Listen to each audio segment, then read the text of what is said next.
Jordan ও হরমুজে ইরানের শক্তিশালী হামলা, পাল্টা জবাবে শুরু যুক্তরাষ্ট্রের অভিযান। ইরান পেতে যাচ্ছে চীনের তৈরি কাঁধে বহনযোগ্য ক্ষেপণাস্ত্র, এবার ধরাশায়ী হবে মার্কিন যুক্তরাষ্ট্র। আবারও উত্তাল লোহিত সাগর, হুথিদের ঠেকাতে আন্তর্জাতিক জোট গড়েছে সৌদি আরব।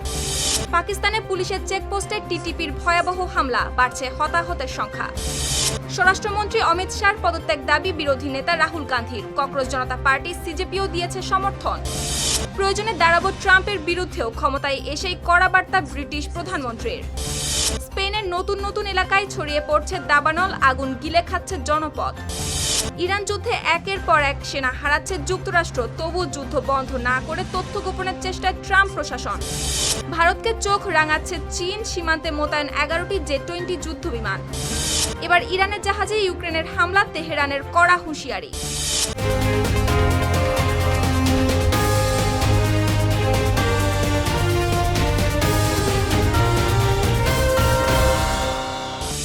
দর্শক, আমন্ত্রণ জানাচ্ছি আরটিভি সপ্তাহের বিশেষ, সঙ্গে আছি আমি সুপ্তি রায়। কয়েকদিনের বিরতির পর আবারও নতুন করে ইরানের দক্ষিণাঞ্চলের একাধিক এলাকায় শুরু হয়েছে বিস্ফোরণ ও সামরিক হামলা। কেশমদ্বীপ, বন্দর আব্বাস, বুশেহর থেকে আবু মুসা, একের পর এক এলাকা থেকে হামলার খবর এসেছে।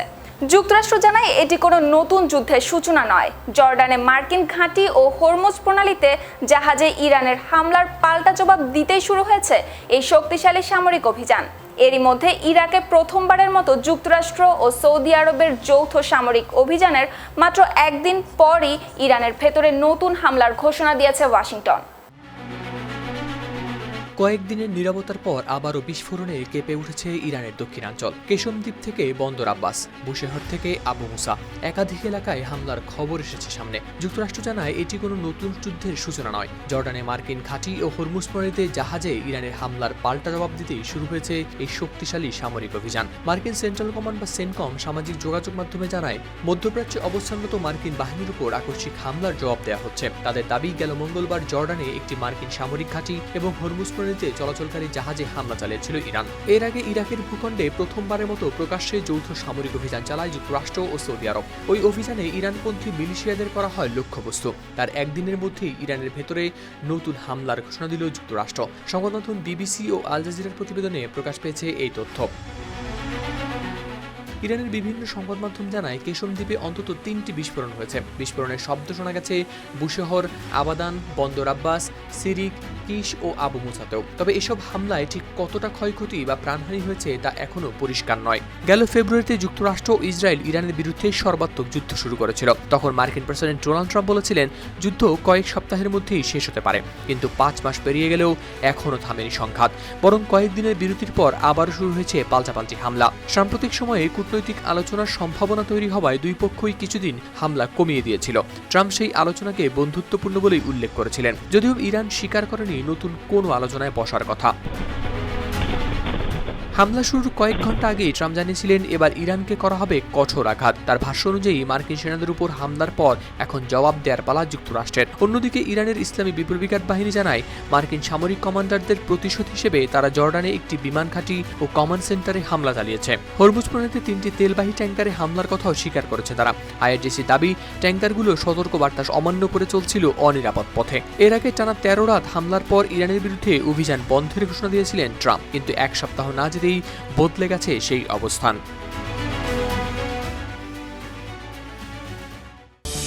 এবার ইরানের আকাশ প্রতিরক্ষা আরো শক্তিশালী করতে দেশটির হাতে পৌঁছাতে যাচ্ছে চীনের তৈরি শত শত কাঁধে বহনযোগ্য বিমান বিধ্বংসী ক্ষেপণাস্ত্র। রয়টার্সের প্রতিবেদন বলছে, কয়েক কোটি ডলারের একটি গোপন চুক্তির আওতায় এমন বিমান বিধ্বংসী ক্ষেপণাস্ত্র পেতে যাচ্ছে ইরান। এমনকি পাকিস্তানের আকাশপথ বা স্থলপথ ব্যবহার করে এসব অস্ত্র তেহরানে পৌঁছাতে পারে বলেও জানানো হয় প্রতিবেদনে। যদিও এই দাবিকে সম্পূর্ণ ভিত্তিহীন বলে উড়িয়ে দিয়েছে চীন ও পাকিস্তান। একজন সৈন্যের কাঁধে থাকা একটি ক্ষেপণাস্ত্র ট্রিগার চাপ দিতেই কয়েক সেকেন্ডের মধ্যেই আকাশে গিয়ে ধ্বংস করছে যুদ্ধবিমান, হেলিকপ্টার কিংবা ড্রোন। আর ঠিক এমন শত শত কাঁধে বহনযোগ্য বিমান বিধ্বংসী ক্ষেপণাস্ত্র নাকি পৌঁছাতে যাচ্ছে ইরানের হাতে। দেশটির বিমান প্রতিরক্ষা আরো শক্তিশালী করতে নাকি গোপনে এই পদক্ষেপ নিয়েছে চীন, এমন তথ্য উঠে এসেছে রয়টার্সের প্রতিবেদনে। যদিও এমন দাবি ইতোমধ্যেই ভিত্তিহীন বলে উড়িয়ে দিয়েছে বেইজিং, তবুও যদি এই তথ্য সত্য হয় তাহলে আবারও বদলে যেতে পারে মধ্যপ্রাচ্যের যুদ্ধের নীতি। বার্তা সংস্থা রয়টার্স 3টি সংশ্লিষ্ট সূত্রের বরাতে জানিয়েছে, প্রায় 6 থেকে 7 কোটি ডলারের একটি চুক্তির আওতায় ইরানের 300 থেকে 400টি shoulder launched air defence system অর্থাৎ কাঁধে বহনযোগ্য বিমান বিধ্বংসী ক্ষেপণাস্ত্র সংগ্রহ করছে। এর মধ্যে রয়েছে চীনের তৈরি QW-12 ও FN-16 মডেলের ক্ষেপণাস্ত্র। প্রতিবেদনে আরও জানা যায়, আগামী কয়েক সপ্তাহের মধ্যেই এসব ক্ষেপণাস্ত্রের প্রথম চালান পৌঁছাতে পারে তেহরানে। আর হংকং ভিত্তিক মধ্যস্থতাকারী একটি প্রতিষ্ঠানের মাধ্যমে সম্পন্ন হয়েছে এই চুক্তি। একই সাথে ক্ষেপণাস্ত্রগুলো চীন থেকে পাকিস্তানের আকাশপথ কিংবা সড়ক পথ হয়ে পৌঁছাতে পারে ইরান। আর এই ধরনের ক্ষেপণাস্ত্র ইনফ্রারেড প্রযুক্তি নির্ভর হওয়ায় এগুলো দ্রুত লক্ষ্যবস্তু শনাক্ত করতে পারে। আবার আকারে ছোট হওয়ায় একজন সেনা সহজে কাঁধে বহন করে নিয়ে যেতে পারেন এক স্থান থেকে অন্য স্থানে। ফলে যুদ্ধক্ষেত্রে এগুলো শনাক্ত করা কিংবা ধ্বংস করা তুলনামূলকভাবে কঠিন। তবে এই প্রতিবেদন প্রকাশের পরপরই অভিযোগ অস্বীকার করেছে চীন। বেইজিং এর পররাষ্ট্র মন্ত্রণালয় বলছে, এমন তথ্যের কোনো ভিত্তি নেই। তাদের দাবি, চীন সবসময় মধ্যপ্রাচ্যের শান্তি ও স্থিতিশীলতা প্রতিষ্ঠার পক্ষেই কাজ করে গেছে। একই ধরনের প্রতিক্রিয়া জানিয়েছে পাকিস্তানও। দেশটি এই অভিযোগকে দাবি করেছে সম্পূর্ণ বানোয়াট ও মিথ্যে বলে। এরই মধ্যে যুদ্ধবিরতির কিছু উদ্যোগ দেখা গেলেও পরিস্থিতি এখনো পুরোপুরি স্থিতিশীল হয়নি। শান্তি আলোচনা ব্যর্থ হলেও আবারও সামরিক পদক্ষেপ নেওয়ার হুঁশিয়ারি দিয়েছে মার্কিন প্রেসিডেন্ট ডোনাল্ড ট্রাম্প। এমন পরিস্থিতিতে ইরানের হাতে যদি সত্যি এই নতুন ক্ষেপণাস্ত্রগুলো পৌঁছে যায়, তাহলে শুধু দেশটির আকাশ প্রতিরক্ষায় নয়, মধ্যপ্রাচ্যের সামরিক সমীকরণও বদলে যেতে পারে বলে মনে করছেন বিশ্লেষকরা। শুক্তি রায়, RTV।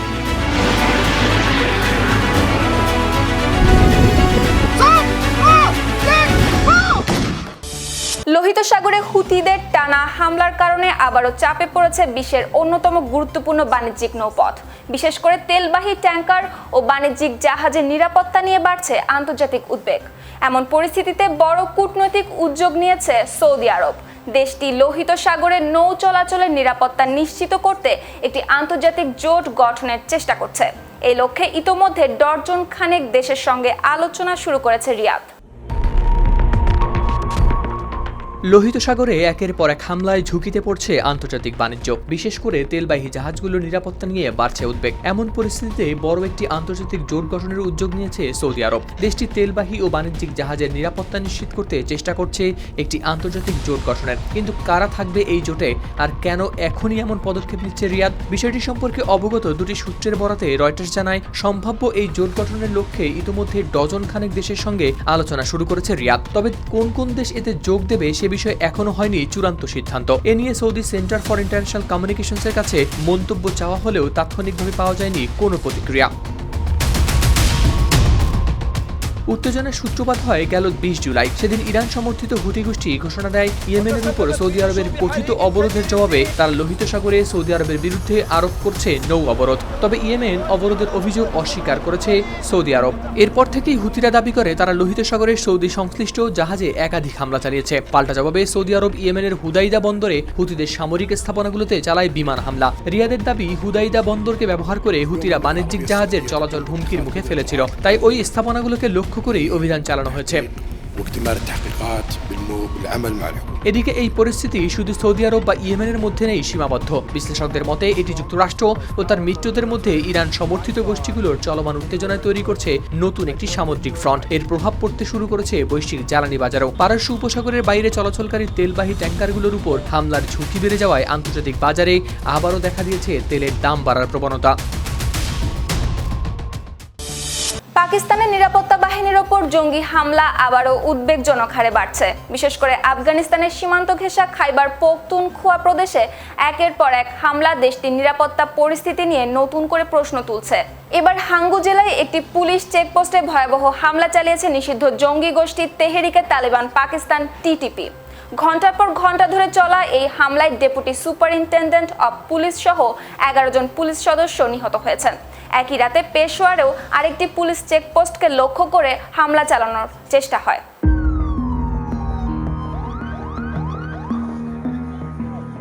পাকিস্তানের উত্তর পশ্চিমাঞ্চলে আবারও ঘটেছে রক্তক্ষয়ী জঙ্গি হামলার ঘটনা। খাইবার পখতুনখোয়া প্রদেশের হাঙ্গু জেলায় একটি পুলিশ চেকপোস্টে ভয়াবহ হামলায় ডেপুটি সুপারিনটেন্ডেন্ট অব পুলিশ বা ডিএসপি সহ ১১ জন পুলিশ সদস্য নিহত হন। এই ঘটনায় আহত হয়েছেন আরও ২৮ জন।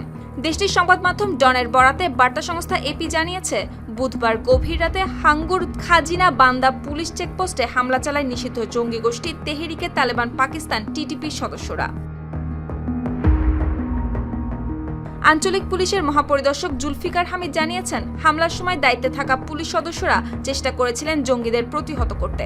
পরে অতিরিক্ত পুলিশ সদস্যরা ঘটনাস্থলের দিকে রওনা হলে পথেই তাদের বহরের উপর অতর্কিত হামলা চালায় তারা। এতে একটি সাঁজোয়া যান ক্ষতিগ্রস্ত হয়। ঘণ্টার পর ঘণ্টা ধরে চলা এই বন্দুকযুদ্ধে ডিএসপি দিনার খান সহ ১১ জন পুলিশ সদস্য নিহত হন।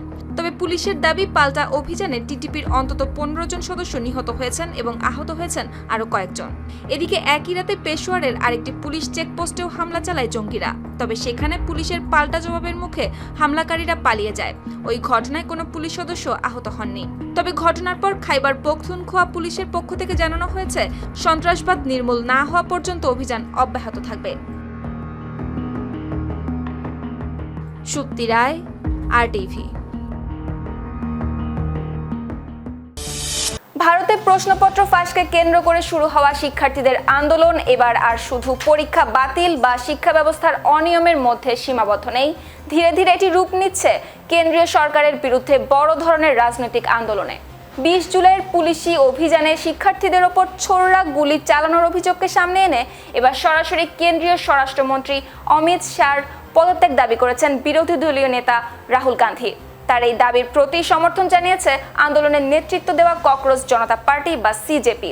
অন্যদিকে সরকার অভিযোগ পুরোপুরি প্রত্যাখ্যান করে প্রমাণ দাবি করেছে।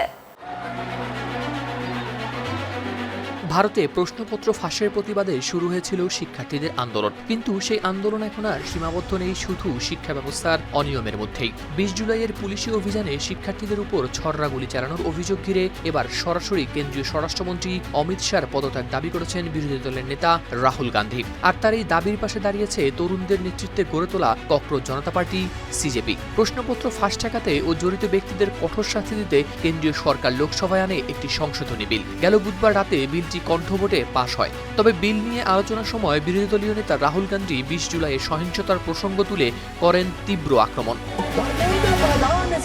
রাহুলের অভিযোগ, শিক্ষার্থীদের উপর পেলেট বা ছররা গুলি চালানোর মতো গুরুতর সিদ্ধান্ত স্বরাষ্ট্রমন্ত্রীর নির্দেশ ছাড়া নেওয়া সম্ভব নয়। তার ভাষ্য অনুযায়ী অমিত শাহ যদি নির্দেশ দিয়ে থাকেন তাহলে তাকে দায় নিয়ে পদত্যাগ করতে হবে, আর যদি তিনি কিছুই না জানেন তাহলে দায়িত্ব পালনে ব্যর্থতার কারণেও তার অধিকার নেই এই পদে থাকার। রাহুল আরও দাবি করেন, এই অভিযানে এক শিক্ষার্থী হারিয়েছেন দৃষ্টিশক্তি। তার মতে এমন সিদ্ধান্ত দেওয়ার ক্ষমতা শুধু প্রধানমন্ত্রী ও স্বরাষ্ট্রমন্ত্রীরই রয়েছে। সংসদে অমিত শাহ উপস্থিত না থাকায় রাহুল তাকে ভয় পেয়ে এড়িয়ে যাওয়ার অভিযোগেও বিদ্ধ করেন। রাহুলের বক্তব্যের পরই সিজেপির মুখপাত্র সৌরভ দাস সামাজিক যোগাযোগ মাধ্যমে বিষয়টিকে অত্যন্ত গুরুতর বলে মন্তব্য করেন। তিনি ২০ জুলাইয়ের পুলিশি দমনপীড়নের জন্য স্বরাষ্ট্রমন্ত্রীর জবাবদিহিতা দাবি করেন। সিজেপির বক্তব্য, প্রতিটি আহত শিক্ষার্থীদের জীবনের মূল্য আছে এবং সরকারকে দেয়া হবে না সেই দায় এড়িয়ে যাওয়ার কোনো সুযোগ। তবে রাহুলের অভিযোগ প্রত্যাখ্যান করেছে সরকার পক্ষ। সংসদীয় মন্ত্রী কিরেন রিজিজ প্রমাণ চেয়েছেন তার কাছে। তিনি বলেন, প্রমাণ ছাড়া স্বরাষ্ট্রমন্ত্রীর বিরুদ্ধে এমন অভিযোগ করা সংসদীয় অধিকার লঙ্ঘনের শামিল। বিতর্কিত বক্তব্য কার্যবিবরণী থেকে বাদ দেওয়া ও রাহুলের ক্ষমা চাওয়ার দাবিও জানানো হয়। এদিকে ছররাগুলি চালানোর অভিযোগ উঠেছে র্যাপিড অ্যাকশন ফোর্স বা র্যাফের বিরুদ্ধে। বাহিনীটি সিআরপিএফ এর অধীন হলেও কাজ করে দিল্লি পুলিশের নির্দেশনায়। সবকটি সংস্থাই শেষ পর্যন্ত স্বরাষ্ট্র মন্ত্রণালয়ের নিয়ন্ত্রণে। লিখিত সমঝোতার পরও বিভিন্ন রাজ্যে আন্দোলনকারীদের গ্রেপ্তার ও হেনস্থা করা হচ্ছে বলেও অভিযোগ করেছে সিজেপি। তাই আবার শিক্ষার্থীদের সঙ্গে কৃষক, যুবক ও তরুণ পেশাজীবীদের যুক্ত করে বৃহত্তর আন্দোলনের প্রস্তুতি নিচ্ছে তারা। এ লক্ষ্যেই কৃষক নেতা রাকেশ টিকায়েত সহ ভারতীয় কিষাণ ইউনিয়নের নেতাদের সঙ্গে শুরু হয়েছে আলোচনা। প্রশ্নপত্র ফাঁসের বিরুদ্ধে শুরু হওয়া এই আন্দোলন এখন এগোচ্ছে স্বরাষ্ট্রমন্ত্রীর জবাবদিহি ও বৃহত্তর সরকার বিরোধী ঐক্যের দিকে।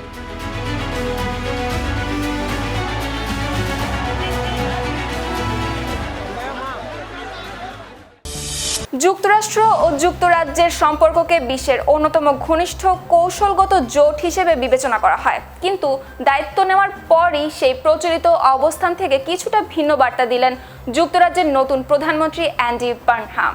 তিনি স্পষ্ট করে জানিয়েছেন, দেশের জাতীয় স্বার্থের প্রশ্নে প্রয়োজন হলে মার্কিন প্রেসিডেন্ট ডোনাল্ড ট্রাম্পের নীতি বা সিদ্ধান্তের প্রকাশ্য বিরোধিতা করতেও দ্বিধা করবেন না। এমনকি ইরান ইস্যুতে ট্রাম্প প্রশাসনের অবস্থান নিয়েও নিজের উদ্বেগের কথা প্রকাশ করেছেন তিনি। বিস্তারিত প্রতিবেদনে। We will help people to live well, building a more preventative state. White হাউসের সঙ্গে সুসম্পর্ক বজায় রাখাই সাধারণত ব্রিটিশ প্রধানমন্ত্রীর অন্যতম বড় কূটনৈতিক লক্ষ্য, কিন্তু দায়িত্ব নেয়ার পরই ভিন্ন এক বার্তা দিলেন যুক্তরাজ্যের নতুন প্রধানমন্ত্রী অ্যান্ডি বার্নহাম। তিনি জানান, দেশের স্বার্থে প্রয়োজন হলে মার্কিন প্রেসিডেন্ট ডোনাল্ড ট্রাম্পের বিরোধিতা করতেও পিছপা হবেন না। তাহলে দুই মিত্র দেশের সম্পর্ক কি তবে তৈরি হচ্ছে নতুন সমীকরণ? দায়িত্ব নেওয়ার পর প্রথম বড় সাক্ষাৎকারী বার্নহাম স্পষ্ট করে দিয়েছেন, দেশের স্বার্থের প্রশ্নে তিনি কোনো আপোষ করবেন না। প্রয়োজনে মার্কিন প্রেসিডেন্ট ডোনাল্ড ট্রাম্পের নীতি বা সিদ্ধান্তের প্রকাশ্য বিরোধিতা করবেন। ব্রিটিশ সংবাদ মাধ্যম বিবিসির প্রতিবেদনে প্রকাশ পেয়েছে এই তথ্য। বিবিসিকে দেয়া এক বিশেষ সাক্ষাৎকারে বার্নহাম বলেন, ট্রাম্পের সঙ্গে তার প্রথম বৈঠক ছিল ইতিবাচক। তার কাছে মার্কিন প্রেসিডেন্টকে আন্তরিক বলেই মনে হয়েছে। তবে ট্রাম্পের উপর তিনি ভরসা করেন কিনা এমন প্রশ্ন দুবার করা হলেও সরাসরি উত্তর দেননি ব্রিটিশ প্রধানমন্ত্রী। তিনি বলেন, বিশ্ব দ্রুত বদলে যাচ্ছে, তাই প্রতিটি পরিস্থিতি সামনে এলে তখনকার বাস্তবতা বিবেচনা করেই নিতে হবে সিদ্ধান্ত। সাক্ষাৎকারে ইরানকে ঘিরে ট্রাম্পের নীতির প্রসঙ্গও উঠে আসে। বার্নহাম জানান, ইরানকে নিয়ে যুক্তরাষ্ট্রের সংঘাতমুখী অবস্থান তার মধ্যে উদ্বেগ তৈরি করেছিল। একই সঙ্গে তিনি স্পষ্ট করে বলেন, নিজের কাছে যা সঠিক মনে হবে তা বলতে তিনি কখনো দ্বিধা করবেন না। দেশের স্বার্থে প্রয়োজন হলে ট্রাম্পের সিদ্ধান্তের বিরোধিতা করবেন কিনা এমন প্রশ্নের জবাবে তার উত্তর ছিল এক কথায়, অবশ্যই। বার্নহাম বলেন, যে কোনো কিছুর আগে একজন প্রধানমন্ত্রীর দায়িত্ব নিজের দেশের জাতীয় স্বার্থ রক্ষা করা। সেই দায়িত্ব পালন করতে গিয়ে ভিন্ন অবস্থান নেওয়ার প্রয়োজন হলে সেটিই করবেন। নিজের রাজনৈতিক দর্শনের কথাও তুলে ধরেন নতুন এই ব্রিটিশ প্রধানমন্ত্রী। তার ভাষায়, সাধারণ মানুষের কাছাকাছি থাকাই তার সবচেয়ে বড় শক্তি। প্রধানমন্ত্রী হওয়ার পরও বদলাবে না সেই অভ্যাস। প্রতিরক্ষা ব্যয় নিয়েও সতর্ক অবস্থান নিয়েছেন বার্নহাম। জিডিপির 3% প্রতিরক্ষা খাতে ব্যয়ের বিষয়ে কোনো নির্দিষ্ট সময়সীমা দিতে রাজি হন তিনি। তার মতে, প্রথমে প্রয়োজন অর্থের যোগান নিশ্চিত করা, এরপরই বাস্তবসম্মত পরিকল্পনা নেওয়া হবে। এদিকে 2029 সালের আগে আগাম নির্বাচন হওয়ার সম্ভাবনাও নাকচ করে দিয়েছেন তিনি। বার্নহামের মতে, এই মুহূর্তে দেশের মানুষ আরেকটি নির্বাচন চায় না, বরং সরকারের উচিত দেশের অর্থনীতি ও রাষ্ট্র পরিচালনাকে কাঙ্ক্ষিত অবস্থায় ফিরিয়ে আনার দিকে মনোযোগ দেয়া।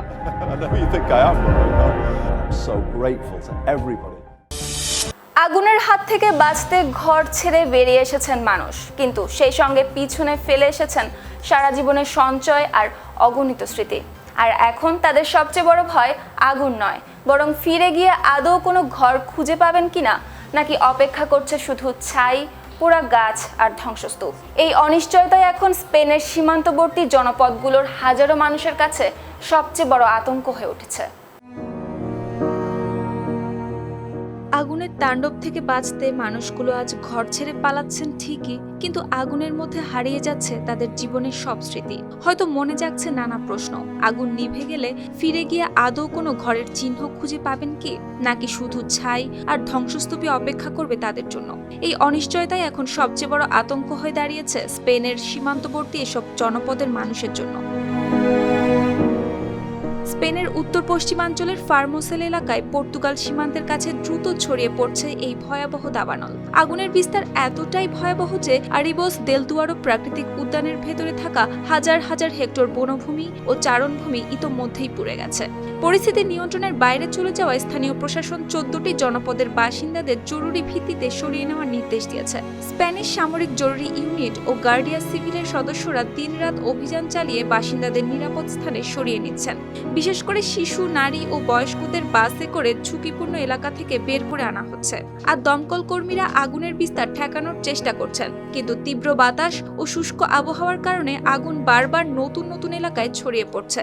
তবে কর্তৃপক্ষ জানিয়েছে, দাবানল নিয়ন্ত্রণে না আসা পর্যন্ত উদ্ধার অভিযান ও আগুন নেভানোর কার্যক্রম অব্যাহত থাকবে। আর এদিকে নিরাপদ আশ্রয়ে পৌঁছানো মানুষগুলো অপেক্ষা করছেন একটি খবরের জন্য, কবে নিভবে আগুন আর তারা ফিরতে পারবে নিজেদের বাড়িতে। যুদ্ধে কত সেনা নিহত বা আহত হয়েছেন সেটি বলে দেয় সংঘাত কতটা ভয়াবহ। কিন্তু ইরান যুদ্ধকে ঘিরে এবার সেই হিসাব প্রকাশের নিয়মই বদলে দিয়েছে যুক্তরাষ্ট্রের প্রতিরক্ষা দপ্তর পেন্টাগন। এখন আর সব তথ্য এক জায়গায় দেওয়া হচ্ছে না, নিহত ও আহত সেনাদের তথ্য রাখা হচ্ছে দুটি আলাদা তালিকায়। আর এই পরিবর্তনের পরই আগের হিসাবের চেয়ে আহত সেনার সংখ্যা বেড়েছে 142 জন। তবে এটি কি শুধু নতুন নিয়ম নাকি যুদ্ধের প্রকৃত ক্ষয়ক্ষতির তথ্য আড়ালের চেষ্টা, এই নিয়ে শুরু হয়েছে নতুন বিতর্ক।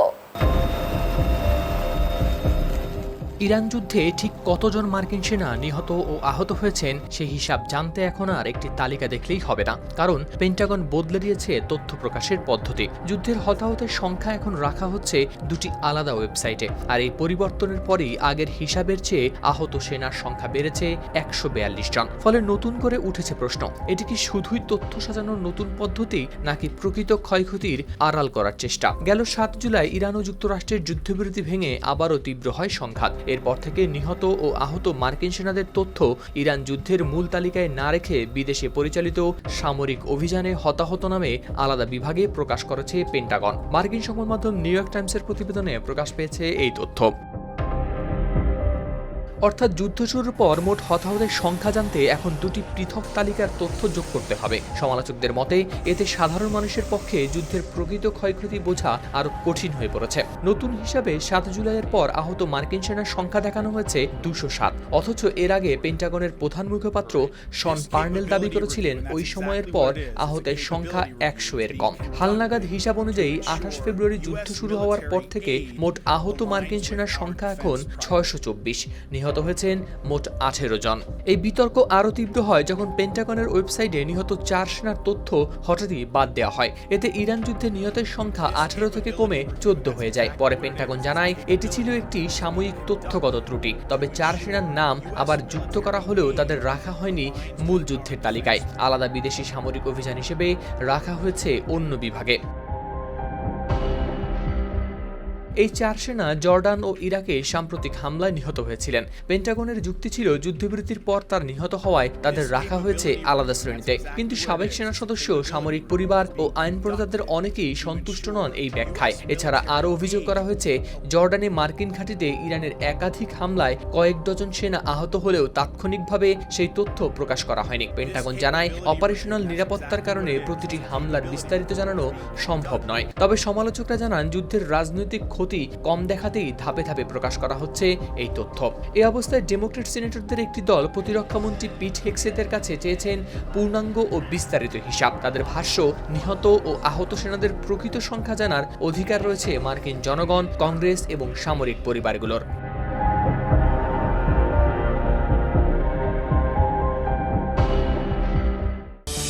ভারত চীন সীমান্তে বাড়ছে যুদ্ধ প্রস্তুতি ও শক্তি প্রদর্শন। এবার প্রকাশিত স্যাটেলাইট ছবিতে দেখা গেছে ভারতের সীমান্তের মাত্র কয়েকশো কিলোমিটার দূরে একসঙ্গে অন্তত 11টি জেট-20 স্টেলথ যুদ্ধবিমান মোতায়েন করেছে চীন। আর সীমান্ত সংলগ্ন কোনো ঘাঁটিতে এত সংখ্যক জে-20 একসঙ্গে মোতায়েনের ঘটনা এর আগে দেখা যায়নি। আরো গুরুত্বপূর্ণ বিষয় হলো এই পঞ্চম প্রজন্মের স্টেলথ যুদ্ধবিমান সহজে রাডারে ধরা পড়ে না। অন্যদিকে ভারতের হাতে এখনো এমন কোনো স্টেলথ যুদ্ধবিমান নেই। প্রতিবেদনে দেখুন বিস্তারিত।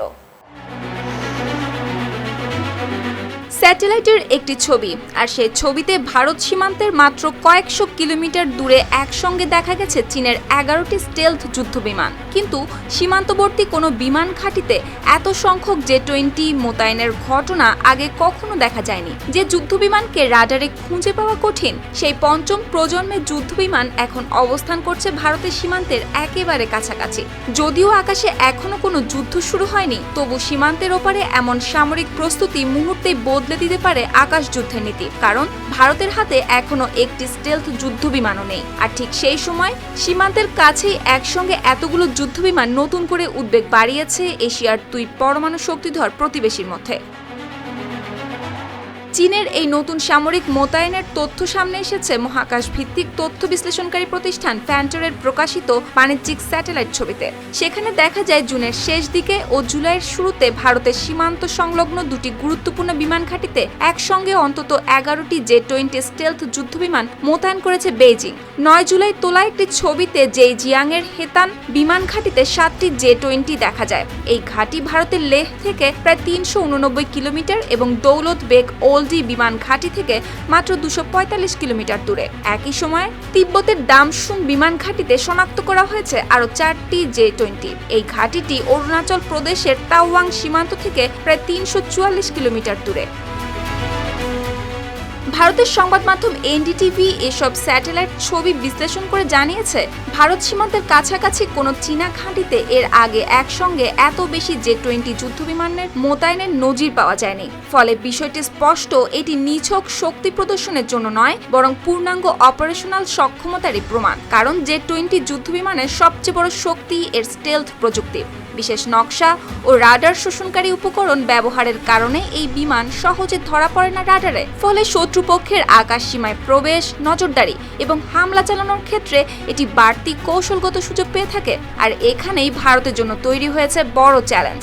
বর্তমানে দেশটির হাতে রাফাল, সুখোই 30 MKI, মিরাজ 2000 ও MiG-29 এর মতো আধুনিক যুদ্ধবিমান থাকলেও এগুলোর কোনোটিরই নেই স্টেলথ প্রযুক্তি। ভারতের নিজস্ব স্টেলথ যুদ্ধবিমান advanced medium combat aircraft AMCA প্রকল্পটি এখনও রয়েছে উন্নয়ন পর্যায়ে, যেটি বিমান বাহিনীর স্কোয়াড্রনে যুক্ত হতে সময় লাগতে পারে আরও অন্তত 1 দশকের মতো। অন্যদিকে J-20 উৎপাদনেও দ্রুত এগিয়ে যাচ্ছে চীন। সামরিক বিশ্লেষণধর্মী পোর্টাল দ্য ওয়ান জোন জানিয়েছে, 2019 সালে যেখানে চীনের হাতে প্রায় 50টি J-20 ছিল, 2022 সালের শেষ নাগাদ সেই সংখ্যা বেড়ে গেছে প্রায় 200-তে। বর্তমান বছরে প্রায় 120 থেকে 125টি J-20 তৈরি করেছে দেশটি। এই উৎপাদন অব্যাহত থাকলে আগামী কয়েক বছরের মধ্যেই চীনের বহরে যুক্ত হতে পারে আরও কয়েকশো J-20। ফলে ভারতের জন্য আকাশ যুদ্ধে প্রযুক্তিগত সক্ষমতা অর্জন এখন অপরিহার্য বলে মনে করছেন প্রতিরক্ষা বিশ্লেষকরা। শুক্তি রায়, RTV।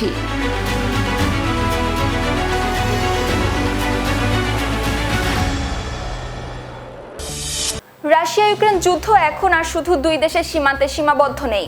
সংঘাতের প্রভাব ধীরে ধীরে ছড়িয়ে পড়ছে নতুন নতুন অঞ্চল ও কূটনৈতিক সম্পর্কে। এবার সেই উত্তেজনার কেন্দ্রবিন্দুতে উঠে এসেছে কাস্পিয়ান সাগর। ইরানের অভিযোগ, ইউক্রেন তাদের একটি বাণিজ্যিক জাহাজে হামলা চালিয়েছে।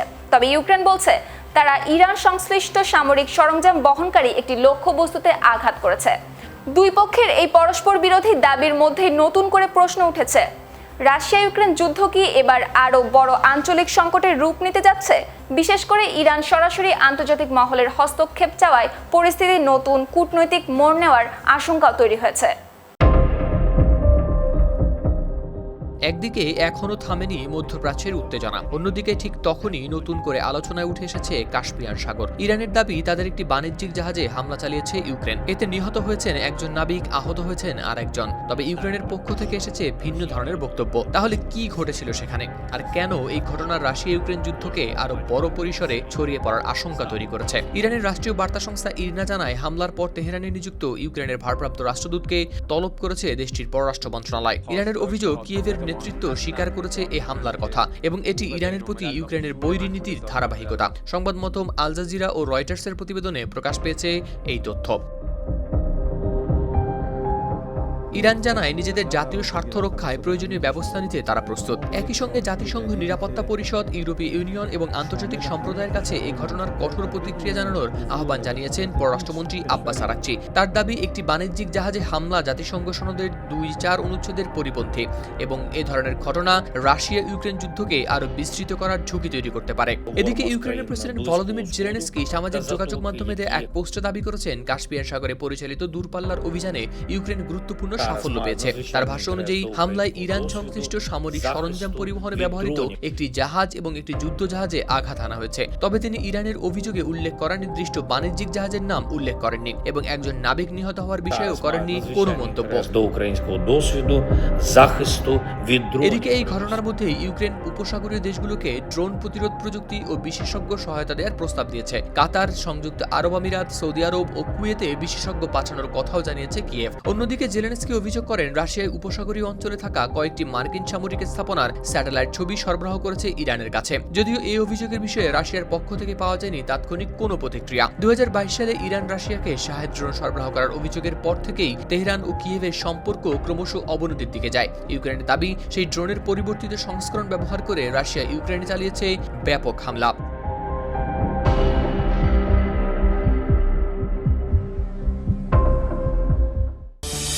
দর্শক, সপ্তাহের বিষয় পর্যন্তই। শেষ করার আগে শিরোনামগুলো জানিয়ে দেব আরও একবার।